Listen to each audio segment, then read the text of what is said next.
Salam hormatly vatandaşlar. Şu 18 yanvar 2022 yılın 18 yanvarı hepdäniň ikinji güni siz Türkmen halky DBT kanalyna hoş geldiniz. Hormatly vatandaşlar, häzir biz gepleşik geçirdiýiz. Şu gepleşikde meniň bileşim, meniň ýollaşym, bizim aktivistimiz Musa da gatnaşýar. Musa, siz bizim vatandaşlarymyz bilen salamlaşyp bilersiňiz.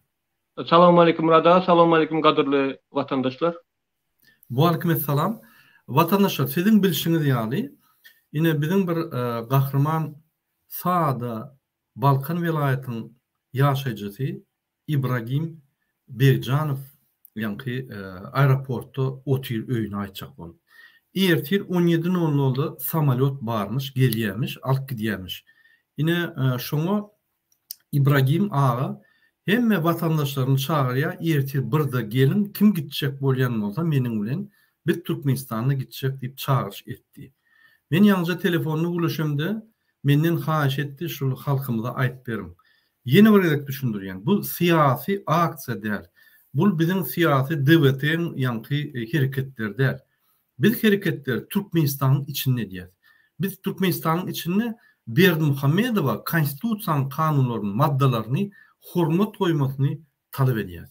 Ýöneş, ýetirki çykyljak adamlar ýa şu günden şoň ýanyna baryp goşuljak adamlar, ol halk hereketi, ol halkyň agyr ýagdaýyndan, halkyň içinden çykan adamlaryň hereketi.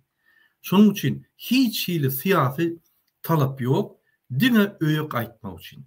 Ýene bir gezek ýatda diýen, egerde kim ýadan bolsa, egerde kimiň maddi ýagdaýy pes bolýan bolsa, egerde kim yatmağına yeri yok bolsa, köprüň aşağına yatıp ýören bolsa, egerde kim hiç yerde iş tapman kösünüp ýören bolsa, egerde kim hasan bolsa, yaramayan bolsa, on ýagdaýy, on bolýan ýerleri berge batyp çykyp bilmeýän bolsa, ýa-da ýöne Türkmenistana çağılyny görmäne gidesi gelse, ertir 17:00-da reis bar, saat 1-a ertir Ibragim ağa sizi çağırıyor. Hemmeňi. Ibragim ağa onun ördünden meğeri şo ýerde öýüne gaýtjak bolup. Onun ördünden on meýeşine soğukda daşarda goýulan soň bolan soň bu adamy biz bir günlük ately ýerleşdirdik. Şo atelde bolup öýüne gelip duha 55 adamy akdypdyrlar. Türkmenistanyň Türkmen hova ýollarynyň kassasynyň içinde, kassasynyň daşyna, nähili anfas diýilýär, gabadyna aeroportyň içinde bir günden bäri duran adamlary Türkmenistana akdypdiler. Hiç kim olary ýygnan ok. Konsullar olary ýygnawa aňyrda dursun, diňe kömek etmeli. Olaryň ýygnar ýeri ýok, olar ýygnar ýaly haky ýok. Şöyle barıp şolar bir zat diýer ýaly haky ýok. Olar bizim serwerimizde. Şoň üçin konsullar çata girip adamlar gorkulýar, konsullar ýygnady eýtdi. Kanuny serdim. Biz haçanna projektory urokturanymyzda şu problemlara, şunu bütün dünýä ýaýradyp başlanmazda hemmeler kanun esasyna girip paraxorluk gaçyp başlaýar. Şoň üçin gorkman, häzir şu problema ýaktylandyryldy. Şu adamlar Türkmenistana baran soň biz habar tutduruz, şolar bir zat edýärler, bir zat bolaýsalar. Ýewropaň prezidentleri, Ýewroparlament, Senat, OBSE hemmeler bilerler. Şoň üçin gatar kyn bolun. Birinçiden halkyň içinden galan adamlar öýlerine gaýtjak bolýar, ol prestupleniýa däl, ol bir jenaýat iş däl. İkinji bilen çağırşy öz vatandaşyňyz Balkanly adam çağırýar. Üçüncü bilen siz öýü gaýtjak. Öýüňe barana soňam 2 saat porsi emhemeş geleni bilenem ýok bolýan. Sen çağırlyň bilen yatıp zat kalıp gezip ýörsiň dälmi? Hawa. Men kösenip Türkmenistana galdyrdym diýip. 2-3 ýyl sakladym diýin. Indi öýüme gelende sen men kelläm arçak bolýam diýip aýdym şoňa. Ol ýal gahrman bolsaň, bardaşyny işlek gör, eşek ýal biz ýaly. 10-14 saatdan işlep gör, oduksuz. Ondan gelle bizim kellämiz agar. Sen Türkmenistany üçin näme etdiň? Hiç zat. Diňe ziyatkarlyň diýip. Men bolsa Türkmenistanyň sosial ýagdaýyny galdyrdym halkyň. Öz maşgalama pul berdim. Maşgalam Türkmenistan'ın boyununa bolmaz yani. Men Türkmenistan'ın prezidentinin etmeli zatlarını men ettim deyin. Sosyal problemlerini çözdüm halkın. Men öz kardeşlerime pul verdim. Onu men vermellerdim. O yerde işsizlik bolan koronavirüs bolan Berdi Muhammedov oğurlayan pullarını büdjete koyup büdjetten halka kömek etmeli. Ol bolsa itin şekillerini açpıyor, gerekmeyecek obyektler açpıyor, 100 milyon Kırgızlara verpiyor, 8 milyar Türklere verpiyor, 350 milyonu karda alıp yankı Ahmet Çalık'a verpiyor, 2 milyar Ahmet Çalık'a veriyor. Nimede Afganistan'a 500 milyon dolarlık diyen koyma için 2 milyardan kovrak pul verip şöyle oğurluyor. Gün aydın şolu yani. Men siyasata koşulamak. Yöne bana da Allah'can iki can vermedi. Men şu bir canımı yetmiyor. Men canımı yitirdim. Men sağlığımı yitirdim. Men köp zattan mahrum olup 3 yıl eşek yalı. Türmede oturun yalı işlek kedim. Türmede de bu yalı işleyen oklar. Türkiye'de kul yalı işledim. İşleşim yalı. Düşündün mü şu zatları? Kaçık gider. Kaçık gider. Sebebi bunu ziyat kalıp işe diyorlar. Ziyat kalıp halk ediyorlar. Bunun Türkmenistan'ı hükümetteki işleyen adamın bir Türkmenistan'ı hiç tat edenlerler. Gün yüzüne bakın. Siz etmeyen son şu dağıtları biz şuraya günümüze geldik. Siz hiç tat etmeyen son parakorluk eden son halkı kötep yedip pulları alan son yine biz şuraya günümüze geldik. Öyümüze gayet bilemiz o. Türkmenistan'ın daşında gulyalı işleyen haksız pasportlarımızı çalışıp bilemiz o. Velayetten velayete geç bilemiz o. Siz adamları türmede başka bir dağda döndürdünüz. Ya bir minut bana yine İbrahim Ağa canı de İbrahim Ağa dinleyen size aydı verin.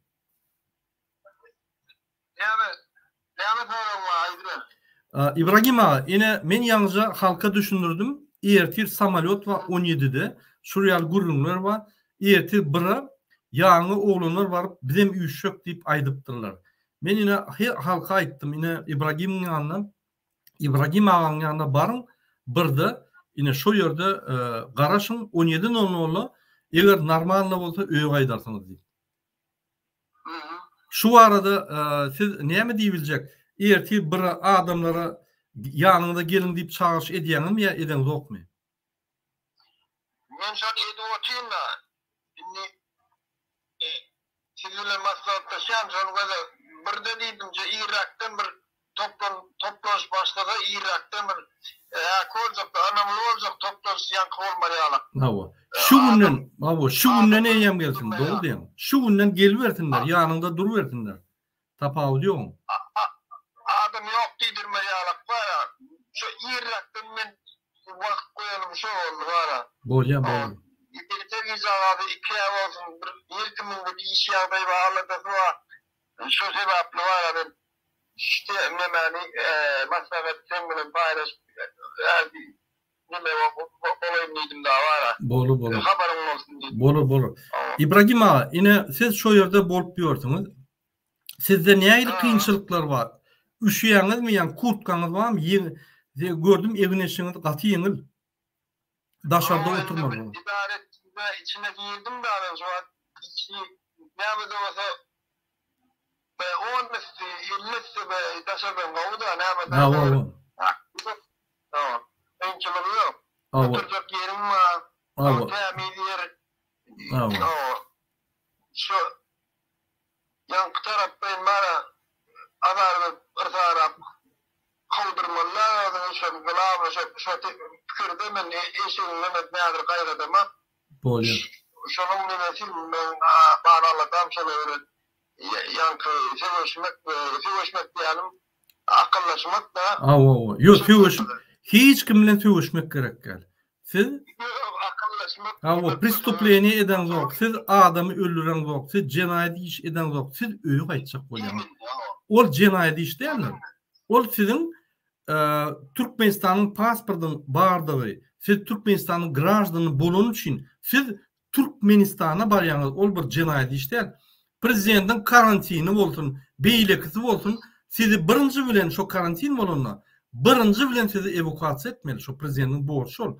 Türkmenistan'ın hükümetin borcu, konsul bilen pasolun birinci borcu sizi evakuasiya etmeli. Has beter karantin bolonda, has beter evakuasiya etmeli.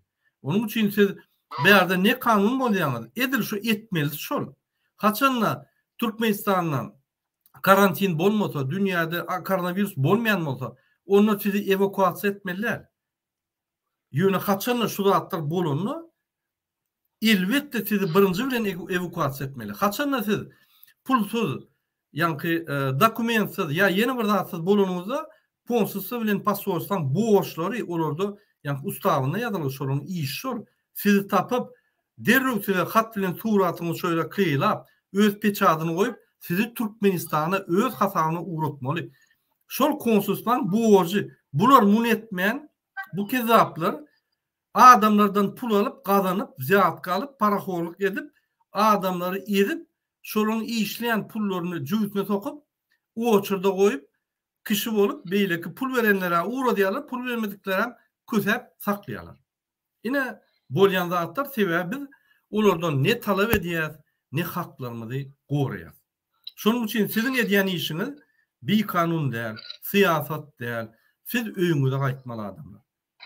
Siz garaşıp yine bir aydan bolýar, 2 aydan bolýar, reýsler açylýar, yine beýle bolýar, yine beýle bolýar. Siz prezident öz oğluny prezident edip goýjak bolup, serketleri yapıp, koronavirus abýwlad edip, o zatlar bilen işiniz ýok. Siz ýöne öýü gaýtjak bolýar. Şoň üçin prezident näme şonu etsin, sizin işiniz ýok, sizi öýe evakuasiya edämeli. Her hili ýagdaýda da. Hiç hili şunu size Türkmenistan'a gitmeyene, PSK'li vermeyene hiç hil kanun yok. Türkmenistan'ın konstitutsiyası boyunca eğer de şunu prezident etmese, koronavirus karantin var, şunun arkasına gidilense 2 edek kanun mu diye. Birinci, koronavirusun yok yerine karantin ediyor. O kanun bozdu. İkinci, koronavirus deyip karantin eden ýagdaýynda birinci bilen sizi evakuasiya etmeli bolun, şunu etmeyen için yine kanun mu diye. Onun daşından gaýtyp serketleri yapýa bolyn, 3-nji kanun mu diye. 3-nji edek kanun mu diye konstitusiýany. Ine şu Türkmenistan'ın prezidenti her wagt konstitusiýany bozup öwrünen adam bu jenaýetçi. Men şondan şunu jenaýetçi diýen. Hem administrativ urunun kanunları bu diye, hem oğurlap pullary, ine Balkandan pullary oğurlaýar. Türkmenistan'a günne 50 milyon dolar pul gelýär. Arasda. Şonun 60% gazdan gelýär, 40% newitden gelýär. Diýmek 20 milyona gowrak pul diňe newit dağın benzinini ýa-ni newidini benzin edip salark edip şonu satýar. Şol gelýän pullardan ol newit dağın halkyna ýa-ni Balkan vilayatynyň halkyna paýlaşmaly, bermeli, jaýlar urmaly, dom kulturu urmaly, sadyklar, mektepler, banisalar urmaly, ýollar urmaly, özleşdirmeli. Ol şonu etmän ogurlap, hatta şuraýaly Balkanly, şo ýerde ata-babasy ölen adamyň tebi gaýlygyny ogurlap kömek etmeýär. Ine şuňa wyjdansyz kezzapçylyk diýilýär. O ham nahal bolýar, ine şo bolýar şo. Ine şonu edýär. Şoň üçin sizin edýän işiňiz bilen Türkmenistan'ın jenaýetçi prezidentinin edýän işi bilen deň däl. Olar diňe kanun bolýar. Sizem diňe kanunyna barýar. Onun için siz onu çekinmeň, ine men size siyasat çökmüni aýdýan, siz kanun bolýan ýeriniz ýok. Aeroporta gitseňiz, giýseňiz hem kanun bolan ýok. Ne Türk hökümetiniň öňünde, ne Türk polisiň öňünde. Sebebi aeroporta barıp şo ýerden uçup gidýärler. Eger reis bolmasa, bilet bolmasa, onda şo ýerde garaşyp Türkmen howa ýolları haçan açylynça garaşyp bilet alyp gidilýär. Eger de öýe gaýtjak bolsaň, banisa gidilenok. Eger de öýe gaýtjak bolsaň, konsulta gidilýär bolup, konsulta eýen barıp nowatda durup ýadadyňyz. Endi sizin ahirki okuduğunuz galdy, ahirki planınız galdy. Ýa-ni aeroporta barman. Şoň üçin sizin edýän işiniz logiçny we kanun esasında. Kanun bolanlyk söwüşmäňem, uruşmaňam düşündürün. Siz ne söwüşýäňiz, ne görüşýäňiz, siz öýe gaýdýaňyz boldy. Şoň üçin watandaşlarymyz ýüzünden kimine öýe gaýtjak bolsa Ibragim ağa oturundy şo ýerde. barın şoň ýanyna goşulşyň, bile de öýe gaýdym. Pulumuz bolmasa hökümet muhturlar. Egerde pulumuz bolsa bildim alyp berede öýe uğradyr. Bolmasa CNN, BBC'de çıkar şu videolar. Yine şuraya ýagdaý. Inni İbrahim ağa, size bir haýyş bar. Yine bizim halkımıza siz näme düşündürjek, nähili şulary düşündürüp aýtjak, yine mene otyr, gelin kim gaýtjak bolsa gelin yine men berde diýip. Siz aeroportda giyirilýän ýerde Türkmen howa ýollarynyň kassasynyň öňünde içinde otyrsyňar. Siz näme bizim ýanky vatandaşlarymyza, siz ýaly közünüp ýören adamlara, siz ýaly Türkmenistany saklak gelýän sosial taýdan öz maşgalaryny, problemalaryny saklak gelýän adamlara näme maslahat berýärsiňiz we nähili arzuwlar edersiňiz? Aýtyp bersiňiz. Birinciden şu mesela dinleşlerimler şu kriminal din mukadiyen şu maşgalat taraftan hava semiyarı aladak nedip bunların görüp hayal olup barışı şu yaşayışta yaşaptığım ben kırmayışa din hataplayanlara bir lahsın üstün hataplama öz maslakatımlara inni näme maslahat ben otayım kalsam önüme yıkan çağı çıkanap oylama beylame bakyan hiç görünenap görüyanın bir emmesi taşılı yurtlu birbirinin akıllı bir maslahat diye telefonuna etip koyduğunu şu jivoy açıçarlıkta bir yankın uğruz tutan da var ha uğrup durdum getir has yakınlı olacak şu gurun edilen gurununu onun için bir erkeği var ha jelezna varsa işip söz jelezna temada da bir erkeği son yolu nemesini koyup bilir güçlü neme bilen masakatını bilen yol ötmenin çaresini başlayasın hep o da erkeği var ha onu dedim kılarlaştırdım yine kılarlaştıran toplanma toparva şu topar bilen şu dağın hakisi asıllı yol asılmanın başlangıcı jonlar ötsüz amacı düşündürüp bilenmadan size şeyle alındırıyorum tamam. Sağ olun. Sevdim, hormatly vatandaşlar. Yine bizim doğumuz, bizim Türkmenistanlı vatandaşımız İbrahim ağa telefonunu öktü olmazsa şunu sılkı veriyat onu gelip bilen ok bizim canlı yaylanında. Yine sözü bilen aytti. Yine buraya düşündürüyen hormatly vatandaşlar. Siz lider olaýanyňyz, adedýäňiz. Häzirki görüşde, häzirki dünýäde, häzirki durmuşda öňkü Sowet Soýuzyna ýaly, öňkü ýyllarda ötün ataryň ýaly baýda galyp lider çykan ok hiç ýerde. Hemmeler lider. Yine arasda öz ähmeti bilen günni görüp gören 61 ýaşyndaky gahrmanlar çykdy, öz aýdýa, gelin ýanynda durun. Yine lider. Men Türkmenistanyň her wagt diýen daşından lidere garaşmaň içinde türmede de ýatyr lider. Öz içinde öz oglanmaz menden akıllılar var. Çıkın durun ýanyna. Çıkanın ýanyna durun. Goran şonu. Yine azatlıkta İstanbul'la egerde siz gora bilmeseniz siz Türkmenistan'ın içinde goramasınız. Men yine buraya partizanları ýölenýän yine partizançylyk. Günü var partizanlyk gerek. Günü var da ýollaşyň bol. Onu ýaly mert bolýan. Yine bizim vatandaşımız görürler. Şu adam İbrahim ağa bana da misal verdi, size de misal verdi. Bana veren misal näde? Men öň pikir edýärdim. Halkyň içinden hökman liderler çıkar. Men pikirimçe bir edepli, paýhatly bir 5 tan diplomly bar adam çıkar diýip, yine şu lider bolur diýip pikir edýärdim. Ýok. Yine sen näme çıkýan çykýar? Murat Gurbanowyň sözleri üçin çykan ok. Öýüne gaýtjak bolýar. Öýüne gaýtjak bolanda da çykanda da aýdýar. Awlanlar, gyýlar, adamlar, enatalar, çağlar. Men çıktım. Men ne siyasatçı, ne men ýanky politik. Geldim sizem gelip durun. Men aktivistam da. Öýe aýtjaklar gelin ine. mundan beter size lider nädir? Ina hakyky lider. Çykdy, jaňa da aýtdy, mena barýan şo Murad aga mena barýan öýe gaýtjak. Ölýänim bolsam aeroportda öljek. Bütün dünýä bildin. Şo ýerde ölsem ýollar açan türkmenlerim. Meni şolar näme bolsa da gahrman ederler.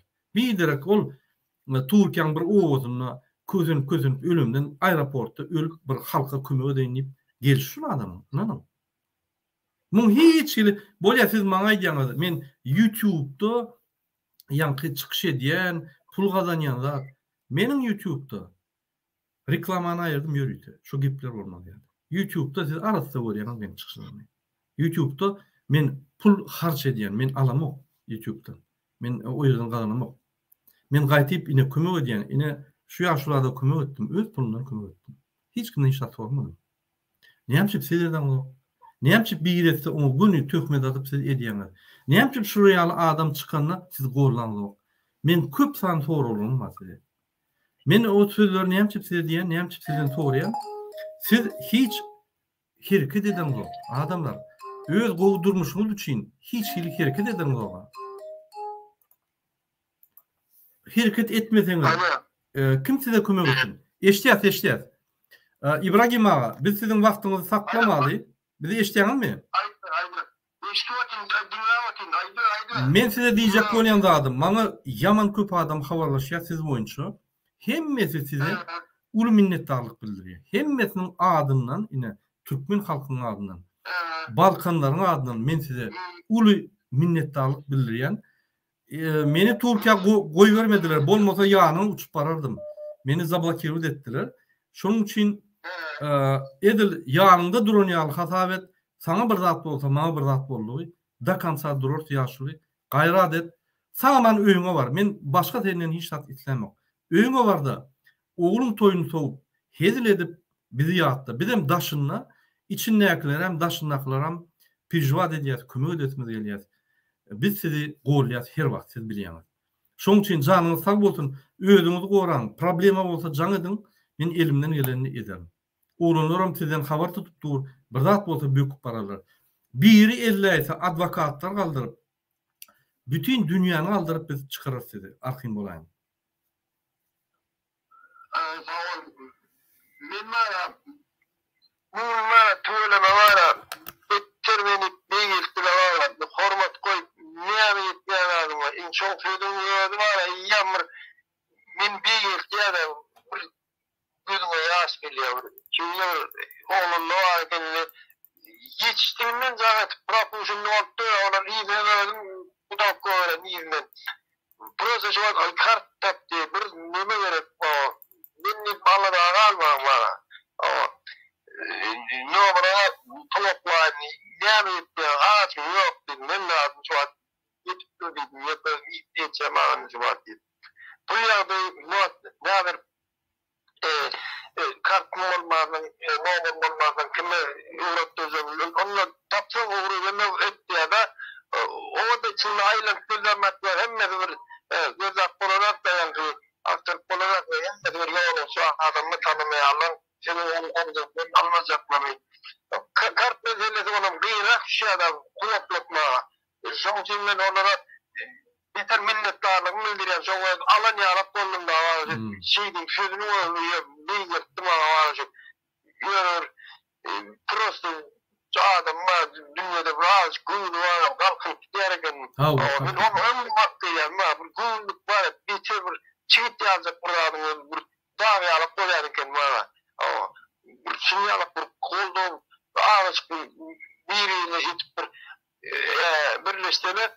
Yani öyle bak yani ben aşağı 100% para önemli mara garanti veriyorsun. Maňa da köp adam jaňytdy sizin kartaňy sorap, men onu düşündürdüm. O ýaşulda karta da ýok. O ýaşul telefonu da ordan ulanýar. Sizin telefonuňyza pul goýjak bollar.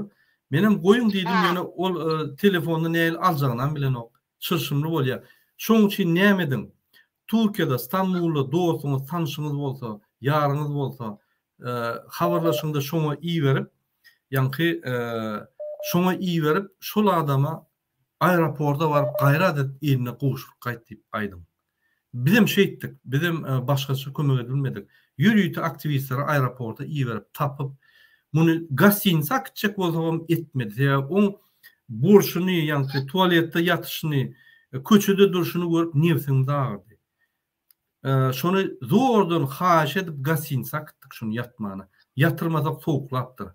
Şunu adam yani kahramançılık meni tek görmedim. Şu Türkiye'de şu ediş kahramançılık. Şunun için görýäňizmi? Sekil can etseňem, göwünlük berseň adam galyp gidýär. Bizde kahramanlar ýok diýende.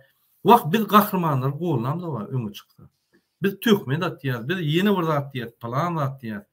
Ine şurýaly adamlar gollamaly. Biz ýaxşy niýetli bolmaly.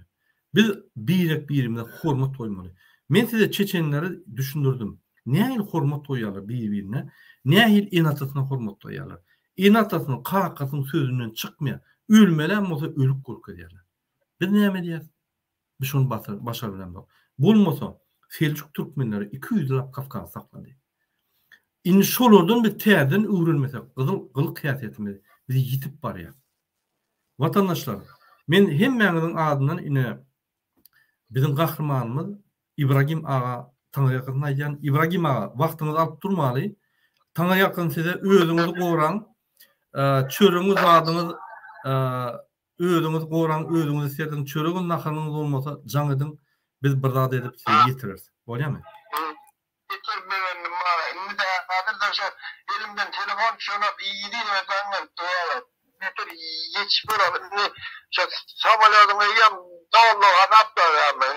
Nirti doğal ya ne deyip bana. İnşallah inşallah. Doğal da art ya. Biz bir samolyot şu bize yani hakiki öýe gaýtjaklary iyi berip bilsek şol ýeňişimiz boldy. Men başdan sözümü böldüm. Aýdym. Yedi bana şu birinci şu ayarlan köden tören gittim ben yerine var. Şonu jagadan atmara ben şolara da bir habar edin dedim siz näme de telefona kalıp çiňa tanışa köp men ýara garda bir ýaş emele de o da bir halga korkturun tanıyanları men o da şundan ayal masala yok ama var. Bir jesi var o da kadı koydu o jagadan mara. O da ya da kıyız o kayada burlam gidecekler ya kıyız tuttu balam gidecek böyle. Bilemem. Tamam. Bolya sağ olun onunla. Bizi dinlep efira geleninize sağ olun. Men size jaň ederim bu torundan bolýarmy? Minnettar. Bolya sağ olun. Köp taňa ýakyn. Vatandaşlar ine İbrahim Ağa halktan çıkan vatandaşımız niyeti protestim etmekte.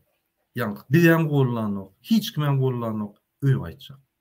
Yine öňüm aýdýan hakik aytacak mı? Yol olacak. Onu yolları yapak, o beylik yapak, o da attır. Sertmen o. Açılır.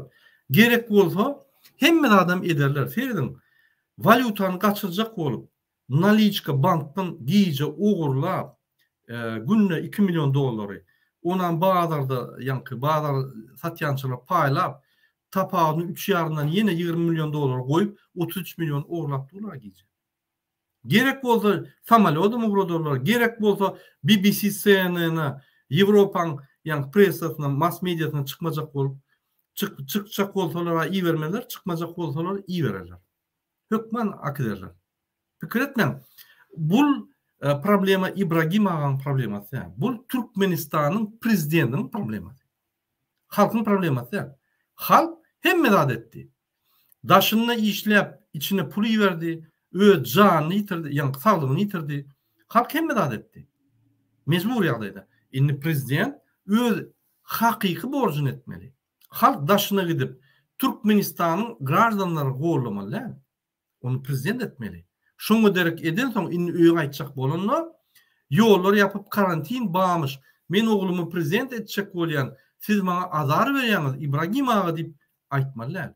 Bu köp samolyot uğradyp şu problemler daşyna çykmady ýaly hereket etmeli. Ederim. Şonuň üçin vatandaşlar İbrahim Ağa'ny gollan kim şo ýerde ýaşasa kyn görmän aeroporta baryp 1,5 sagatyň gidişiň alýar, 1,5 sagatyň gaýdyşyny alýar. 20 lira gidişiň, 20 lira gaýdyşyny alýar. 40 lira pulun gider. Baryp ýöne elini atyp gollarynyň şuňa monça bolýar. Şunu adam sabırlygy dolup, sabır çärşi, ýani käseti dolup herekete başlady. Çıdaman. Muň ýedi öýe baryp oğlunun toyuna yetişmek 2 ýyldan bäri garşy ýaşaýar. Ine şurýaly wakalar bolup geçýär. Musa, başlan men size söz berip bilmedim ýanca. Siz näme pikir edýäňiz? Şul bizim vatandaşymyz Ibragim ağa Balkanly oğlun. Biz Balkan hiç ses çıkan ok diýsek, ine büyüküp çykdy öýri. Hemme Balkanlaryň etmeli işini ýeköz edip dur. Bizim halkynyň öňünde Balkanly vatandaşymyzy göreli bolupdy. Siz näme pikir edýäňiz? Şuň edýän işi bir kanunmy? Ya şuň alyp barýan ýoly, öýe gaýtjak ýoly, hereketi erwetmi? Näme pikir edýäňiz? Şu meselede. Näme öz pikirler näme? İbrahim ağa köp minnetdarman bildirýän we şonu goldayan adamlar bilke köp minnetdarlygy sag bolsun diýjek. İbrahim ağa konstitusiýasyny öz konstitusiýasyna laýykda Türkmenistanyň içinde we daşynda hereket etmene borç hakkı var. Ol öz hak boyunça hereket etdir. Hiç hili kanun bozanok, kanun hemmeler üçün deň. Näme üçin prezidentiň akty Şwýtsariýadan islendik wagty gelýär, islendik wagty gidýär. İbrahim ağa ýaly müňlerçe adamlar Türkiýede kösenip kesellep ýör, zadyp ýör, öýne gadiplenok. Şu İbrahim ağa ýeközi Türkmenistanyň etmeli işini ýeközi edip dur. Ine hakyky mert ýönekey prostoy türkmen erkek adamdy. Hakyky gahraman. Hiç hili kanun bozanok öz öýüne Türkmenistan hemme şol Türkmenistanda doglan bolsa, Türkmenistanda näme graždanstasy bar bolsa, hemmesiniň öýü. Şol her hili teselçilik bolsun, ýa çypy bolsun, ilkinji borjy hökümetiň borjy graždanlaryny öýüne alyp gitmek. Bu ýerde ýollar yapmak bilen hökümet konstitusiýa kanunlaryny bozýar, maddalaryny bozýar. Ol jenaýat iş. Kim şonu ýerine ýetirýän bolsa, täze Türkmenistan Respublikasy gurulanda hökmen suratda jogapkerçilik çekiler. Hökmen suratda o taplarlar, o adamlar mehkeme bolsa, o terrorçylyk guramalar, mehkeme, polis, prokuratura, migrasiýa, şolar hemmesi jogapkerçilik çekerler. İbrahim ağa üçin we belki Türkmenistanlar üçin ýollar açmaly. Konstitusiýanyň maddalaryna laýykda. Sağ olun Musa. Yine şu yerde bir vatandaşımız soru berýär. Näme özbekler şu yerde yatdy, bir topar adam bolup, bir kepdeler, şolary polis daşyna çykarmady, näme türkmen çykarýar. Men size düşündireyim. Sebebi özbek konsullar bilen pasorlar öz vatandaşlarynyň üstüne yalan o polisa jaňydan o kolun daşyna ölsünler diýip. Ine bizim konsullarymız, pasorlarymız polisa jaň edip kanun bozýar, ol terrorist, o beýle diýip, daşyna koyun diýip, gaýrat edin diýip, haýyş edip hat ýazýar. Ine şoň üçin tapawdy. Görýäňizmi? Özbek hökümeti diktator diýen bolsam, öz vatandaşyna mehri, rahim edýär. Bizim hökümetimiz. Ine konsul, sen ölüp duray, sen Türkmenistany beren ok, sen ýerini, nowatda duran ýerini beýleke 2-3 000 dolara satyp goýar. Namys barmy olarda? Ine şol konsulun hakyky ýagdaýy Türkmenistanyň hökümetiniň edil hakyky ýagdaýy. Bular banditler. Hökümeti basyp alan banditler. Men size aýdyp gelip otyryn. Hemmesi de içinde gowy adamlar bar. Ýöne az bolan soň şuraya bokdy. Şu a bölegi, ýani köp bölegini aýdy bilen o. Sen aýtsa olar işinden boşadyp basýarlar. Birinji bilen Türkmenistanyň prezidenti. Paraxor. Diňe pul ogurlamak. Ölsünler diye Türkdäkiler. Muňun ne niýeti Türkmenistan prezidentiniň daşynaklar rahatlykdan aýyrmak. Sen bu 10 adam gerekkä. 10 adamı içine salsa sosial problemalarını çözmeli, ulary iş vermeli. Bermesen sosial problemalarını çözmesen, sosial problema diýmek pasobelaryny, işçilik haklaryny bermesen adamlar turar. Ine sorak berilýär. Murad ağa, siz ine gallığınız yolları yaptı korkup, ine siz üçün diye biz öýe barym bilen bu. 4 tane argument vereyim. Şunu cevap berbilseniz aklınız aylanır. Birinci, yollar Mart'ta yapıldı. Biz iyulda çıkıp başladık. İkinci, sizi hiç kaçanım iltmeye bakanı öllep gördü. Neyemçiyim? Siz azatlıkta yaşap, azatlıkta işlep, dolar alıp gören adamlar, sen Türkmenistan'a varsan, sana içinden koy vermeden sen turursun ha. Kork ya.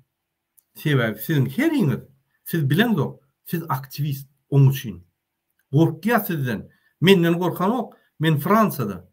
Sizden korkya, siz öýe var ýa. Şonuň üçin ol argumentyňyzdan işleýän ok. Üçüncü, haçan siz içine girseňiz, häzir 2 milyona goly adam içinde. Siz ýene 1 milyon dökülseňiz, 50% ýa-ni halky galýa. Olara iş gerekmi? Hawa. Az haritler gerekmi? Hawa. Subsidiýaly haritler gerekmi? Ýa-ni produktow hawa. A niden aldın? Şunun içindekileri oňur bilen oga. O düşünýä. Siz gelseňiz aç kalsaňyz köçe çykarsaňyz. Oğul ya. Size işle gerekmi? Hawa. Eger size iş olmasa, produkto verilmese, siz böküp çıkarsanız, size sosyal kömek gerekmi? Hawa. Pasobiyalar diýdi, çağlar üçin, inatalar üçin köp zatlar gerek. Size şonu berip bilmeýän soň, siz onu direkt gel. Haçan siz daşynda durup, içinde bolsaňyz size pul vermeli. Siz daşyna kowsaňyz, ýa-ni mezburi ýagdaýda akitdirseňiz, siz daşyndan içine pul töleýäňiz. Onu amatly. Ne yapacak sizi içine salsın? Koronavirüs bahana. İnni bundan emmeter. Ünsverim. Dördüncü argumentim. Serdarı prezident edecek olya. Ömürlük Türkmenistan'ı oğurlayacak olya. Sizin sesiniz oğurlayacak olya. Siz içinde bolsanız, siz yok diyersiniz. Neyme gerek o zattırma? O daşında bir yaşçık koyar. Onu da 1000 adamdan 10 adam var galsavat eder. Neyme galsavat etti onu tapağı diyor ya. O yerde 1000 adamın, şu barmalı adamların sesler Serdar'a geçer.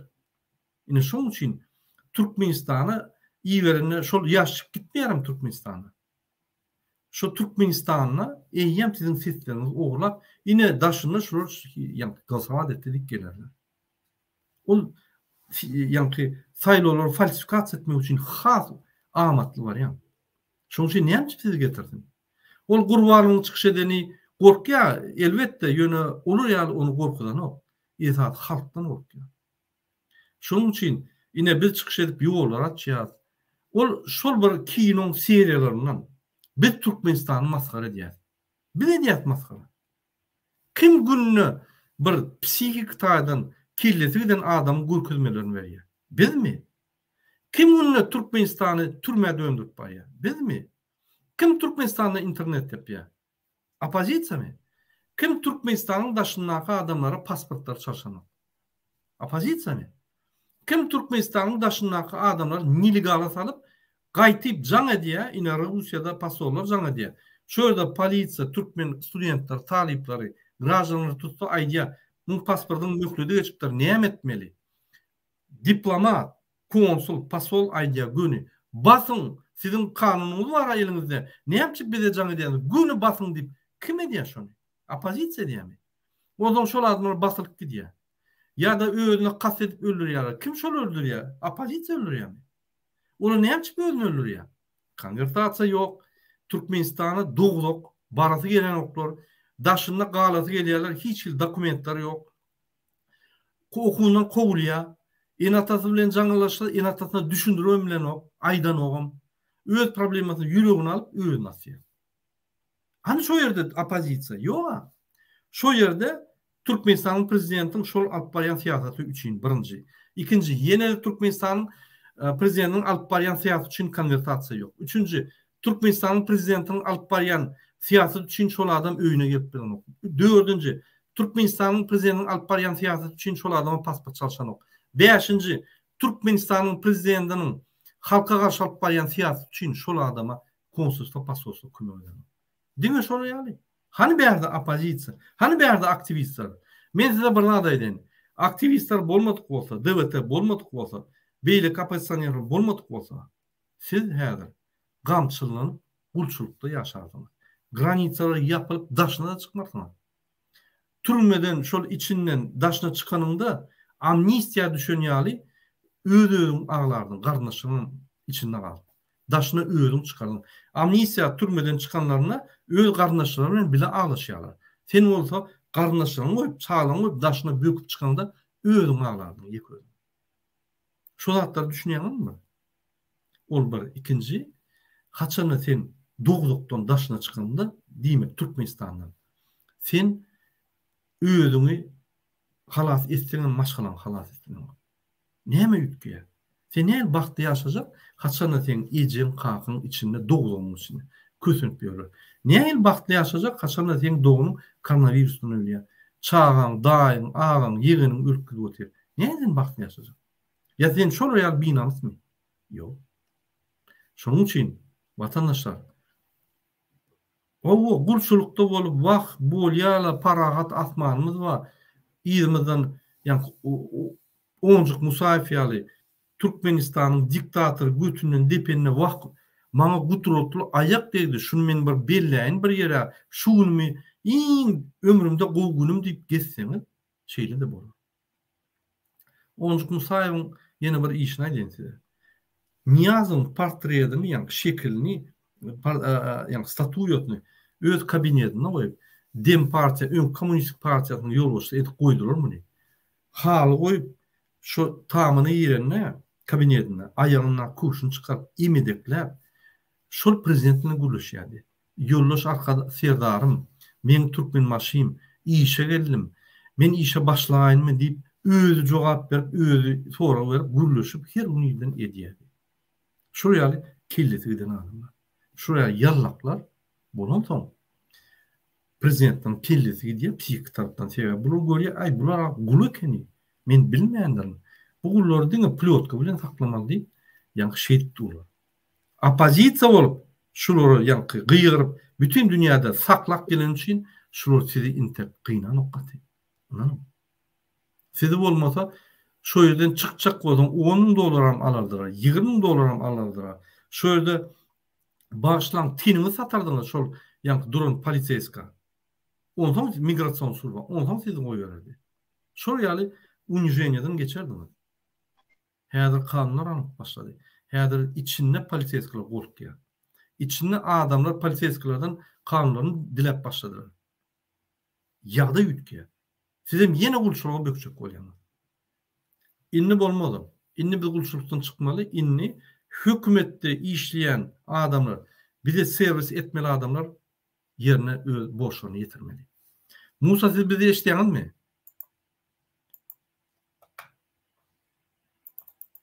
Hormatly vatandaşlar, yine men düşündürdüm näme çip özbek adamları aeroportda baranda kovlanok Türkmenler kovulya. Bizi maskara ediyen Türkmen näler? Bizi maskara ediyen hükümet. Şular bizi hem yerde patstavlat edip maskaramızı veriyorlar Türkmenistan'ın ağırlığını yitiriyorlar. Anladın? Dine Türkmenistan prezidenti onu medya. O gurgulaya şu edilyen maskaraçının 50%'ını ediyor. 50%'dan hükümetteki işleyenler şunun arkasından öz pullarını yasap Raşid Meredov, Hramov, Amanov ve beylikler ve onun aşağıdaki yani departament yolbaşçıları ya kiçi yolbaşçıları şunu ne diyor?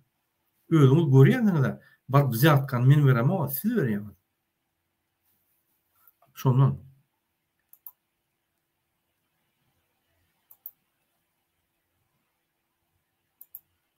men bir haýyşdym ma şu ýaşul çykdy İbrahim ağa.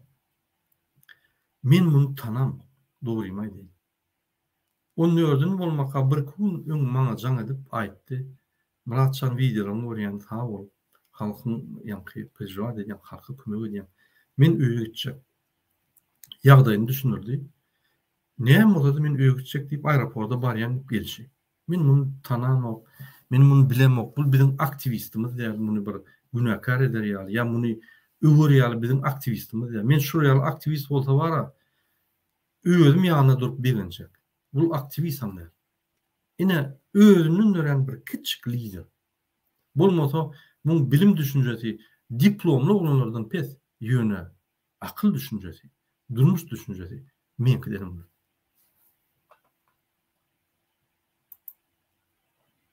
Sorunuz bolsa berin, yine Musa gelince men cevap vereyim.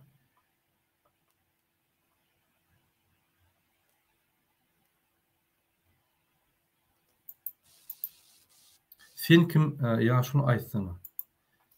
Eger bana soru berýän bolsa men Türkmenistanyň halk hereketi Demokratiya Watan Türkmenistan adly gurumanyň ýolbaşçysy Adym Murat Gurbanow. Siz DWT Türkmen halky diýen kanalyna geldiňiz we meniň alyp barýan gepleşimi görüp oturýarsyňız. İki kanal var YouTube'da Murat Gurbanow diýip Murat Gurbanow İngilizce ve Türkmen halkı DWT diýip iki tane kanalımız var. Facebook'ta da iki tane kanalımız var. Galkınış ve yeni bir Demokratik Vыбор Türkmenistan diýip kanal näme sahypamız var.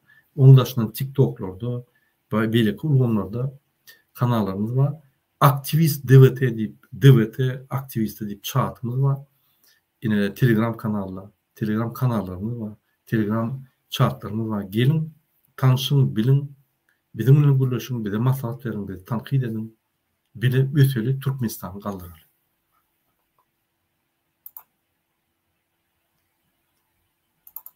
Eger de şu ýaşlygyny aýtsak, İbrahim yanlışmasam Begenjew 60-njy ýylda doğulan 61 ýaşynda Balkanly watandaşmy.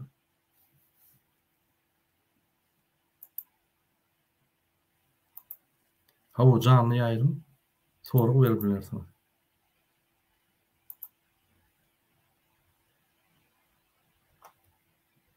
Men gargymdan şu wagt internet tutup durka aýdýa. Siz Türkmenistandan bolsaňyz, ine biz Demokratik Watan Türkmenistan diýen halk hereketi, şoň üçin bir topa dünýäň adamlar girýär. Şol adamlar Türkmenistanyň demokratiýanyň ýoly goýjak bolup, Türkmenistan'da kanunları işletecek olup, Türkmenistan'da her kimin din derecede Türkmenistan'ın bağlılığına el yeteriyali etecek olup, dini prezidentler değerli bütün halkımlar şu bağlılıkları yesin görüşen harekettir.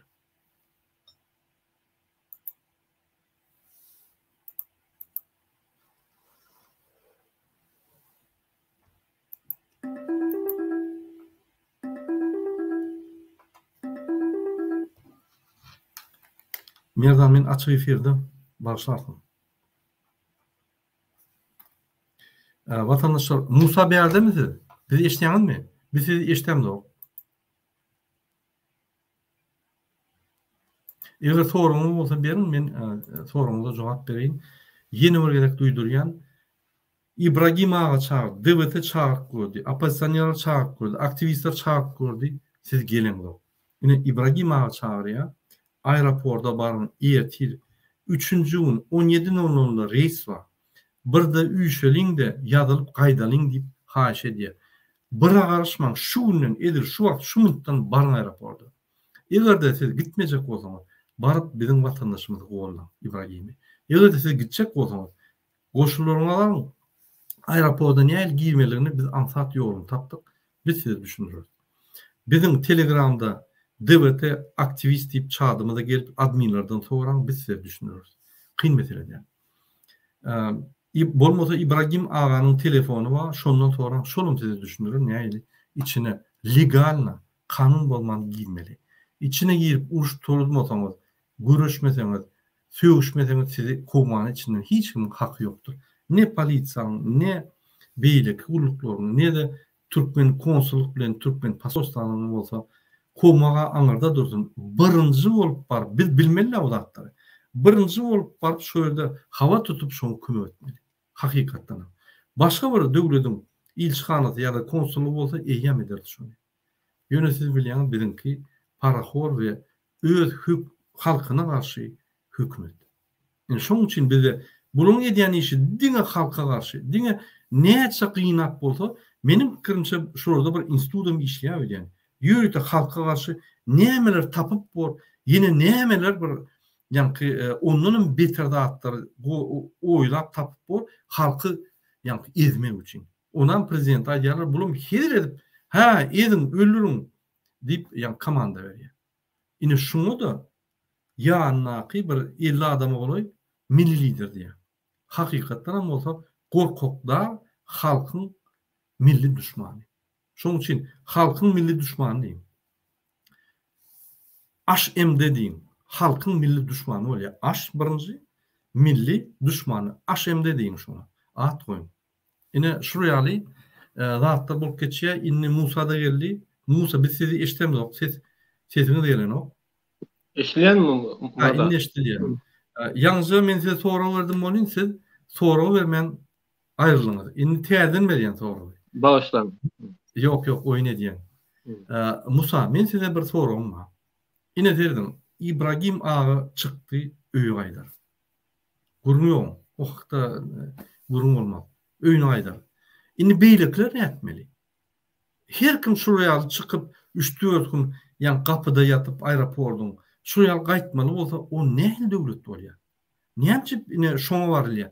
Näçip ine Türkmenistan prezidenti bilmedik kişiler bolup häzir bir yerlerden çıkar elini şeýdip ýanky beýdip bir yeni bir samsyk hereketlerini edip çıkıp vatan programmasyny mundan meter öwüp onu beýlik planetadaky adamlar ağlamak için bir toporda atdyraýlar. Halk eşitip her gedek vatan programmasyna 500 gedek Berdimuhammedowyň ady aýdylanna 500 gedek gaýtarady gelip süýgüsi gelýär. Näçip hemme şuraya politik trup bolanlar ýa-ni hemme edýän reklamalary tersine gidiyor. Şol adam düşünüp şoňa. Türkmenistan prezidenti. Ine men size sorum var. Beýlik adamlar İbrahim ağa gaýdar häzir. Ýa-ni durumlar gaýdar. Beýlik adamlar näme gaýtmaly? Ýene de şuraya öňe çykyp gahrman bolup soňa gaýtmalym ýa-da şuň başga ýollar barmy? O birinji sorum, ikinji sorum Türkmenistanyň prezidenti. Halk muny ýigrenýänler bilýär. Halkyň içinde bir topra adam şunu eli bilen boğusu gelýär. Şu görün yerine. Onam bilýär. Şondan halkdan gaçyp ýör. Ine şu adam düşünen okmy? Berdimuhammedow Türkmen halky üçin bu tor değil. Bir zat etmeli. Şunu çalışan Serdarada çalışıp bolan o markada da gitdi, gaçdy. Ine bir täzeden bir täze adam gerek Türkmenistan alyp gider ýaly.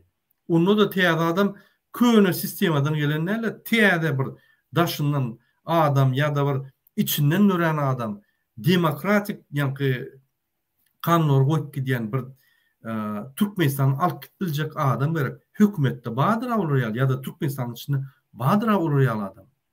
Bolmasa daşynda badyra bolýar adam. Haçana çelli şu adam öz ýa-ni geçen poýdunyň ýylynyň ylgap hoglap ýörde ýene prezident boljak bolup ýör. Men şu iki soru sizin jogaby araşan kyn görmän. Birinji soru beýlikler näme gaýtmaly? İkinci soru Berdimuhammedow politiske bita karta diýär. Ýani şuraya bir ortaň diýişleri var. Politik tarapdan ürün adam. Ýani şuň imajy, ýani şuň ýüzi, şuň siýasaty öldürýär. Ýani muny hiç kim hata etmeden ok. İçinde daşında prezident ýani ol. Ýani şu ýagdaýda näçip şu giden nokta Türkmenistanyň açyk saýlawy geçirden. Näme pikir ýa? Sağ olun burada İbrahim ağanın misalı gaty yerlikli misalda. Yani bir çıksa menem çıkacak diyen adamlar köp de bizde. Yani bize lider gerek diyen. İbrahim ağa hakiki Türkmen представители, hakiki gahraman mert. Hani şoň ýanyna barıp goşulmaly adamlar durmaly. Ýeke-ýekeden dursak on ýaly hereketi bolmaýar. İbrahim ağany hukman suratda goldamaly. Diňe telefonda da gitmejek bolsaňam, men şu vatandaşlarymyny haýyş etjek bolan bir hakiki gahraman görjek bolsaňam. Ýani bir näme diýler? Bu adam görseň gaptanda seretsen gaptanda söhbetleşip geçirsen bir bereket bar-da. Gözüne seretsen oňa da ýakymly bolýar. Näme goldasaň özüni bir daýal duýýar-da. Şunya adamlar çykanda öňe gaptanla goşulmaly. Bir ýekädiň çaňy çykmaz diýdi. Şol goşulanda bir uly hereket emeli gelýär. Bir siýasy bir fokus bolýar-da. Özüne berilýär adamlar. belki reporterler belki medyalara üstünü çekiyor sonyalık hareket edilende. Eğer de biz şu İbrahim Ağa'nı goldamasak, onu ekderler, ağırlık bir 2-3 gün saklarlar, sohbetleşik geçerler, örneği verirler. Yani her ezek münyalı edende hiç hareket olmaz. Bir hakiki efekt kazanacak olsak biz yok mansuratda İbrahim Ağa'nı şu başka adamlar çıkıyor. Murat Büşeyev dedi, Peygamber'de Allah verdiği fiyalı mert adamlarımız goldamalı. Bizim pasifliğimizden peydalanıp şöyle kurban kulu yağlı haramzadalar nemzadalar peydalanıp halka eziyerler, halktan pulunu uğurlap belekle paylayarlar. Avrupa, Amerikan siyasetçilerini paylap onların ağzını yumduruyorlar. Bizim pasifliğimizden peydalanıp bizim çağlarımız öyle. Taşar urutta özünü asıyorlar, suitside ediyorlar, avariya düşüyorlar, katastrofa böyle keseler ölüyorlar.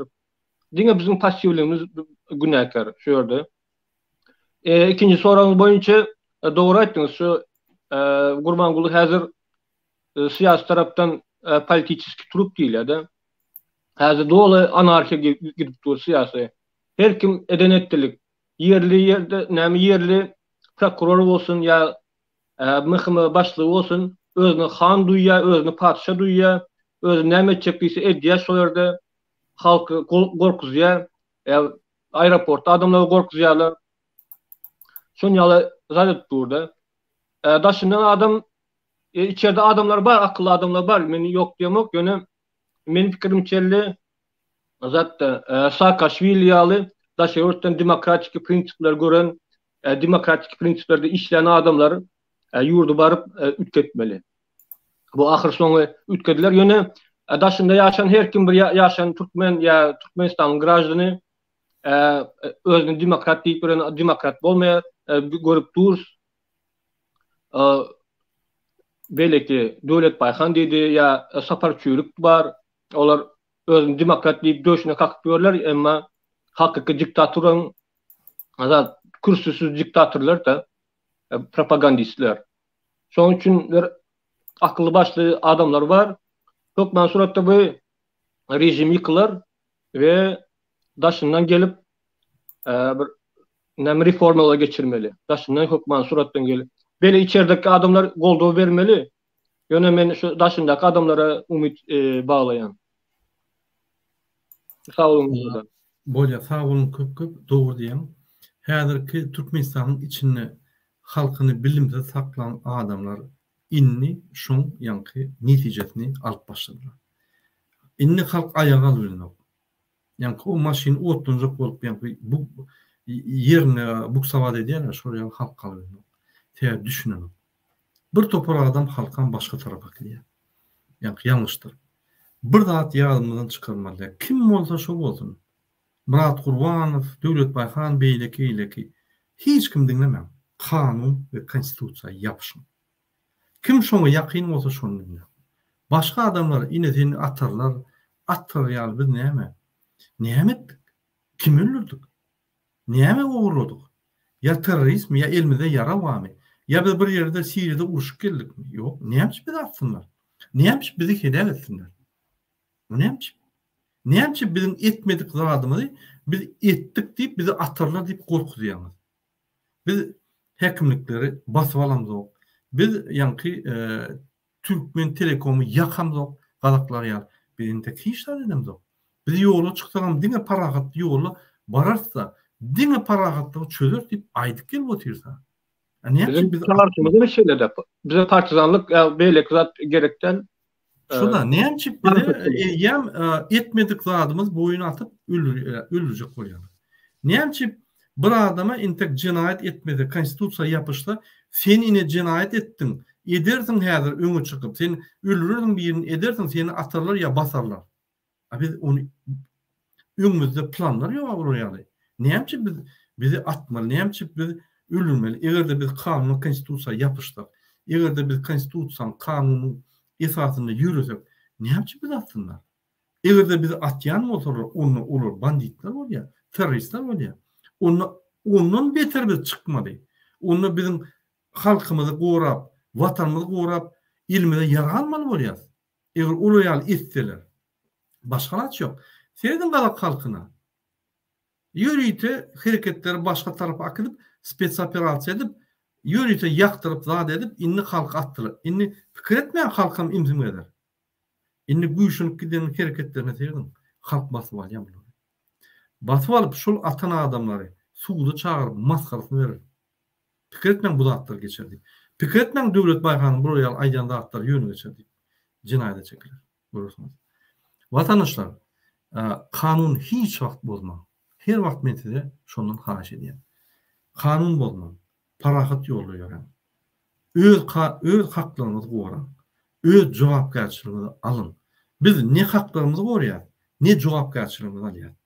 Biz Türkmenistanyň grazdany öz jogapkärçiligimizi alamyk. Biz watanymyzy goramyk. Biz watanymyza egerde kanunlar bozýan bolsa onu dur diýemdik. Biz gaýtyp şolara goşulyp kanunlar bozup ular ziyatka para berýär. Näçe biz şonu diýär? Ine aýdýarlar Türkler aýdýar, ine Fransa hökümeti goşulyp ine Murat Gurbanow Fransanyň adyndan beýdýär. Fransa seni Türkmenistana gir diýärmi? Ýok. Fransa Türkmenistana kanunlary sakla diýärmi? Fransanyň işämi o? O Türkmenistanyň öz iç problemi. Fransa üçin. Egerde men Fransada ýaşap, türkmen bolup, türkmen pasportym bolup, türkmen grazdany bolup, şu zatlar edýän bolsam, onu Fransa edýärmi? Onu näçe aktivistler Amerikada galýan bolsa, näçe Amerikada turanok diýemdi. Onu näçe Türkiýede aktivistler galyp perkedese, howu Erdoğan Türkmenistana garşy diýemdi. Onu näçe Rossiýada aktivistler galanlar, Rossiýada Putin Türkmenistany basyp aljak bolýar. Şol aktivistler finansiýa ne diýär? Näçe? Näçe gel maňa diýär. Sebebi siz özüňizi ekspert diýip hata edýäňiz, informasiýany öwrenýäňiz, hakykaty bileňiz, gurulap ýörsiň. Hakykata sebäp. Gurbanow birinji günden şuňa çeldi. Diňe konstitusiýanyň esasyna ýören Berjaýyň konstitusiýany we konstitusiýanyň maddalaryna hormat goýun we öz haklaryňyzy goran diýip gelýär. Ne partizançylyk urşun, ne ýara galyn, ne onu urun, yumrun, döwün diýip aýdan gaýtyp durýar. Gaýtyp hawos bolmasyn, gaýtyp devlet sizi bilimler berýär, jemgyýet bilimleri. Nähili şu ýagdaýda alyp çykmaly, nähili bu ýagdaýda, nähili bu ýagdaýda kanunlar gormaly. Nähili jemgyýetimiz bolmaly, parlamentimiz nähili bolmaly. Hökümetimiz nähili bolmaly diýip bir topar bilimleri berýär. Biz bilimleri bererimizde demokratik institutlaryny goýup başlaýar hökümetde. Sizin bilimleriniz Türkmenistanyň içinde kanunlaryň ýürüyüşi bolýar. Ýa kanunlary siz ýürüdürsiňiz. Türkmenistanyň içinde konstitusiýany berjaý etdirmek boýunça diňe bir adam bardyr. O türkmen halky. Indi men size bir soru berýän. Hemmäňize ýazyň şu kommentariýada, şu videoň aşagynda. Döwlet Türkmenistanyň döwleti bir adam üçinmi ýa Türkmenistanyň içinde ýaşaýan halk üçinmi? Häzirki durmuşda döwlet adamlar üçinmi ýa döwlet bir adam üçinmi? Ýazyň, egerde döwlet bir adam üçinmi ýazsaňyz, onu ýazyň Vatan programmasy ýalan aýdýan. Döwlet diňe bir adam üçin, döwlet halk üçin nädip ýalňyş bolýar. Ýaltanma. Egerde başgaça pikir etseňiz, onu ýazyň döwlet hemme adamlar üçin şuň günde döwlet bize kömek edýär diýip onam ýazyň. Ýalňyşmy? Şunun bilen biz öz efirimizi gutarýas. Musa, ine bir minut wagtyňyz bar. Egerde biziň halkymyza, biziň watandaşlarymyza maslahat berjek bolsaňyz, nesihat berjek bolsaňyz, şolara umyt öretjek bolsaňyz, şolara arzuwlar aýtjak bolsaňyz, mümkinçiliginiz bar. Aýdyn. Biziň ýolumyz parahatçylyk ýol. Biziň maksadymyz diňe diktator aýrmak däl, demokratik döwlet, respublika gurmak. Şoň üçin biz hemşem konstitusiýa daýanyp parahatçylyk ýol bilen demokratiýa gurmany çağırýas we halkymyza aktiv bolmany çağırýas. Ikinciden hem şol İbrahim Ağany goldamany haýyş edýän, ýanyna baryň gaýrat edin, wagtyňyzy näme bir 3 sagat 4 sagat mı gidýär şol ýola ize aeroporta baryp gelmeni bir salmaşyp bujaklaşyp bir mähli sözler bilen paýlaşyň bir goldan şonu hakyky türkmen mert ýigidi hakyky türkmen gahremany şonu häzir goldamasak onuň beýlekleri de goldap bilmeýäs biz görkezmeli biz bir dogan bizim maksadymyz birdigimiz görkezmeli bir doğa dilekleri edýän inşallah İbrahim ağa öz öýüne barar öýüne gowuşar maşgalasy bilen duşar. Sağ olun Murad ağa sizde. Sağ olun sizde Musa gelip öz pikirlerinizi bizim bilen Türkmen halky DBT kanalyna paýlaşýaňyz. Menim bir özlerimde bizim vatandaşlarymyza aýtjaklarym bar. Dogry aýtgyşdy Musa, siz lider boldunuz. Ine bize lider derek, ine Türkmenistanyň içine gelip hökümet suratda opozisiýa gelip etmemiş. Ine Türkmenistanyň daşyna. Biz geldik Türkiýe. Türkiýede protestada çykdyk. Bizi deportam etdiler. Ýani bir kanun ýagdaýda giyme diýip etdiler. Biz edbilen adamyz edýär. Siz hem görün ine halkyň içinde İbrahim ağa çykdy.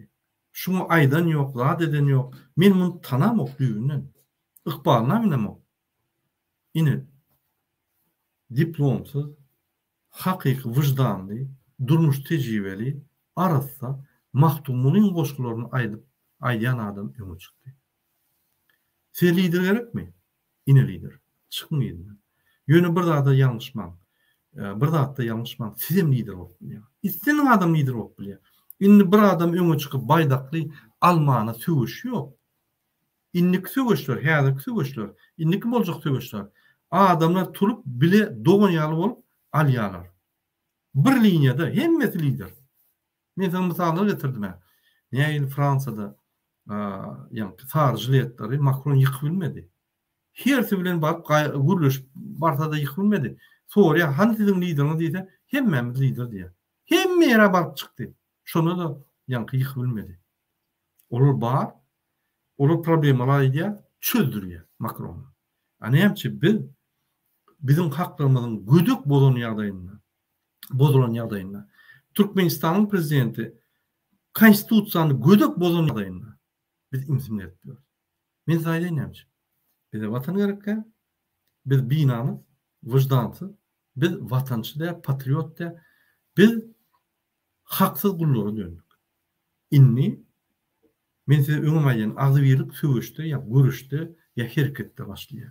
Oturun ýerinde agzybirlik bolmaýar. Biz agzybyr bolmaly. Onuň üçin şu ýer bir adam çykanda Musa dogry aýtdy. Bar elini gysykaýt. Men size aýdyn, siz dogry düşünün. Şu sen baryp tanamayan adamy baryp arkasyndan kiptinden, eginden ursaň, ýaşulym, gaýrat et, durda kansa, bize marda diýsen, şol göwüni hoş bolýar. Şol ölmäne taýar. Türkmenistanda da şol. Bir öňe çykyp haklaryny talap etse, beýikler daşyndan Amerikansyna bulatylýar diýär. Hereket eden o. Şondan. Aýal maşgala çağıranlar erini daşyndan alyp gelmek üçin hekimiň, vilayet hekimiň öňüne baryp çykdy. Hani polisi, milisi hiç hadilmedi. Beýlikler çykdy. Hani sen bilýär, bir ýerine elledi. Biz şeýle bir gowturdyk, halk turdy. Weýran ederler hemme. Onu bilýär. Bunu gittik hareket edýär. Ine bizim watançylygymyz bolmansoň, öňe çykan adamlar gollamansoň, ine şu günler geldik. Pikir etmeň, ay bular bir zat diýär, boşlay. Ine sen şu pikiriň bilen senin tek ömrüni işlersin. Bütün ömrüni işlersin Türkiýede. Gadyn jaýyň gurup, şöyle maşyny alarsın bolýan, gelip talarlar seni, polisler zatlar. Jaýyňy alırlar ya da maşyny alırlar elinden ya da nalog türüdürler. Yine bir maşynyň pulunu. Yine Türkiýe etapy gitmeli bolsa gadanmany. Hiç ne gadan bolmaýar. İçinde ölmedi ýaly gadanarsın, çağajyklaryň ölmedi ýaly bolmaýar. Bir kesel zat ursa da maşalana ol ölüm berýär diýär. Yine Türkiýe sen gitmeli bolsaň ýanky gulýaly işlemeni, haksız gulýaly, dokument gulýaly işlemeni bir gitseňem ýene ýollar ýapar. Bu oýnar durur. Bunu her zat eder, daşynakly içine giyme diýär. Raýatlykdan aýryjak bol.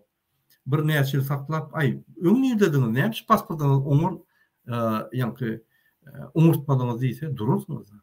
Ay ho siz çalışmadınız. Ay bize çalışıyor. Serip neye adam çalıştı deyip ya vüziyatka verenler orkudurlar. Durursunuz. Men vüziyatka itelemem. Pikir edin, hareket edin, bolun ne?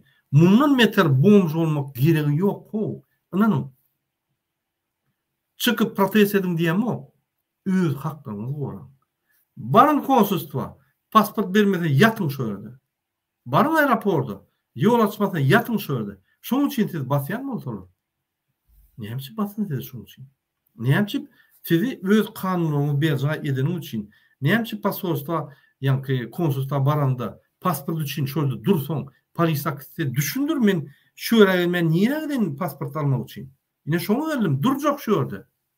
Onu olurum düşünür. O doğrudan ama bu konsulstvadan pasport almasa bize beremez o. Gıykılık turdam o. Otur, dur. Men şuları izmor bilen alacak. Oturup şeyde özüm şöyle danıp oturup izmor bilen alacak. Şuları beni görenler men pasportun problemi şunu kelletini yattasın deyip izmor bilen alacak deysen basmadılar. Qaytip hemme adamlar hormat koyuyorlar, polisaram der. Konsullar ayset pasport berin o mu niyeme buraya kötüyemez. Dünyada yok bu royallıkta. Bunu neymiş bilen bu?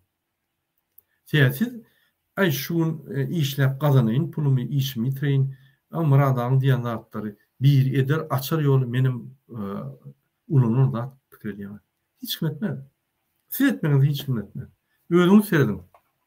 Biz size yolları okuyacağız. Siz çıkan yerdayınızda size koşulup biz öňe gideriz. Siz çıkmasanız biz öňe gidip özümüzü yakıp hiç şeyin manisi yok. Anladın? Biz haçanla öňe çıksak bizi helak ederler. Yönü halk bilen çıksak bizi helak etmezler. Siz hem helak etmezler. Şoň üçin üýüşüp çıkın. Yine bir adam çıksa da hakkınızı korun. Men sizi öňe çıkıp yakın özümüz diyemem. Sebebi siz kanun bolan. Yönü biz siyasetçiler Türkmenistan prezidentine karşı vuruşumuzda biz onun en esası dünyada düşmanı oluyoruz. Biz şunun nişanın yani edil muşkosunda otuyoruz. Bizim sizin bilen tapawımız gatuli. Kıynasak da. Biz katı öňe gidip şul adamı bütün halkara gurumlaryň önüne jogap berýär. Siz buraya hareket edin, size näçip helak etsinler. Siz öz kanununuzu alýaňyz, öz hakdyňyzy alýaňyz. Bize göre biz başka bir sistemada gidip ýörüp, siz başka sistemada. Ýöne şu iki sistema birleşmeli. Şoň üçin haçan siz protesta çykan bizem barar. Bizem Türkmenistana barar. Sonra haçan barjak Türkmenistana size garaşýar. Men taýar çymadanyň durulýar. İsteýän ýerinden gidip ýör. Ýöne men salmadylar. Siz galmasaňyz men salmaýarlar. Kanun 24 saatte garaşyň men bar ya. Men onu aýdyp gelýär. Şu ýaly men barýan 24 saat garaşyň diýip aýdýan lider köp derler. Dogry düşünün. Sen ulu risk. Ulu risk boýlanmak. Şunun bilen biz efirimizi tutýar. Biziň efirimizde Piotr goşuldy. Piotr, biz efirimizi guturup gelýär. Egerde sizem goşşak zadyňyz bolsa, ine aýdyp bilersiňiz. Sözsüzden İbrahim ağaň edin gahrymançylygy, İbrahim ağaň edin hereketini men gönaýdan köp aktivistler oňarlýar. Ine şu adam etdi, siz näme baha berýärsiz? Aýdym şonu. Salam aleykum vatandaşlar, salam aleykum Murat. Salam. Adam o wat näme köp aktivistler etmediği için edip barıp şu taýda 4-5 gün oturan adam näme ulu gahrymançylyk etdi o. Beýleklerim gitjek bolsa şolary şoňa näme etmedi, barıp näme dip ol oturan ýerinde hiç kim öňe taksi getirip Gurban Berdimuhammedowyň aýtjak işte ol ömrüm açmaýar. Men dün näme Türkmenden imoda gruppasyna ýerip gördüm. Ay näçe ming adam, 7000 8000 adam TikTokda. Imoda da şoňa gruppalar bar eken. Şol etýän gurulary ýol haçan açylarka, ýol açyldy menim çek. Men soň girip şolaň näme etdim. Kommentariýalaryna da ýazyp beýdi otursaňyz hiç açanam açylmaýar, talap etmediňiz. Ýazdym da. Hatda bu şu häzir Ibrahim ağaň videolaryny paýlaşyp berseňiz şolam kömekde. Şoň imoda da paýlaşmaly. Men paýlaşyp başladym 3-4 gün bäri imoda. Ýa-ni şonu käbirlere olaram paýlaşypdyr. Şotaýda belli bolýar-da kimiň paýlaşany, kimiň nemedeni. Käbirler oda şonu indi ikinji gezek, üçünji gezek şol istoriýany görmände gorkup soň görenek tanışdym. Şonu ýalyýardylar. Sag bolun.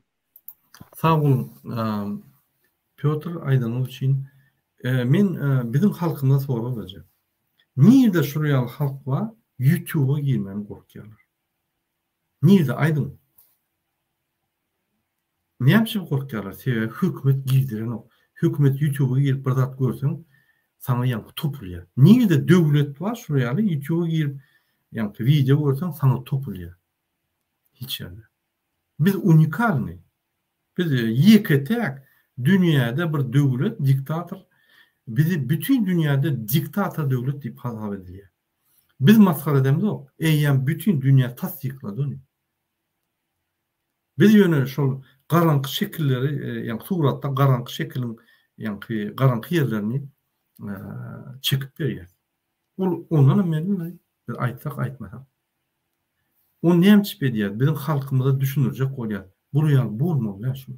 Hiç vakt bulmalı. Yoktan. Bulun yoktan. Şu 97'den başladı şu olattı. Oraya yok da. Şunun için vatan gerek bolsa, öňe, vatan gerekkä bolsa, 2 ýogrony ne, 3 ýogrony aşagyna gilenip ýatym. Vatandaşlar, men başga näme diýin? Şunun bilen biz efirimizi tutarýar. Men siziň hemmäňize birinji bilen jazalyk, ikinji bilen azatlyk we adalatlyk arzu edýär. Inanyň, adalatlyk bilen arzuň bahasy ýok. Men size Çeçeniň mysalyny getirdim. Şolar aýdýar. Adalatly bol we öz awraňy goru. Ol bolsa adatlyk. Haçanla sen adatlyň bolsa awraňy mada, sen islenin adamyň ýanyna awtonomna gürläbilýän, awtonomna diýbilýän pikirini aýdylýar. Ine şurýaly tertipler, terbiýeler biz almaly. Biz ösmeli. Biz gaty çakşadyk. Bundan beter bolmaz. Şonuň üçin her kim ösmeli, her kim öz küçük hareketini etmeli, her kim öz küçük diktatör karşı görüşünü devam etmeli. Yanındaky dostlarınızdan başlayın, yanındaky adamlardan başlayın. Diskusiya girin, şuraya gruplara girin mi? 1000, 2000, 300, 200 diskusiya girip düşünürecek olun. İçinde 10 adam düşünürse de eyyem peyda. 10 adam, beylik 10 adamı düşündürür. Şey biz fikirlerimizi yükleyelim. Biz gatı korkuyaz. Bir topor ne alaca deyin? Eyyem içinde gulçuluğu giyip giden adamlar dinlemeyin. Ösmüyorsanız her vakit oturursanız üstünlük kazanmazsınız. Dine öňe gidýän, dine akıllı, dine size motivasiýa berýän, dine size öwredýän durmuş adamlar bilen her vakit iş çalışyp öwrenip şolardan. Menim şey diýär. Hemmäňize sag bolun. Inniki gepleşikler çendi. Sag bolun.